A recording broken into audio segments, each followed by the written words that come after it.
Welcome to Let Me Fix This. Enjoy the video. You start by confirming prerequisites and initiating the first actions. You must have Time Machine app 4, X Plus, an external or network disk with 0.52 TB free, then sign in.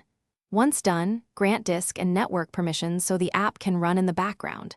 Now, select the backup target and accept default encryption. This secures data without extra configuration. Make sure to set an initial backup schedule. Doing this immediately avoids missed snapshots and sets a reliable cadence for future restores. You now configure detailed options and run the backup. Start by customizing scope. Include important folders and exclude bulky caches. This keeps backups small and fast. Then enable incremental backup so only changes sync after the first run. This saves bandwidth. Once configured, adjust performance limits, for example cap CPU at 50% during daytime.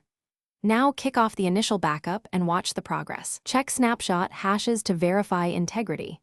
If the first run finishes successfully, future backups will be much faster. You finish by validating and automating routine tasks. Perform a test restore of a small folder to confirm the backup is usable.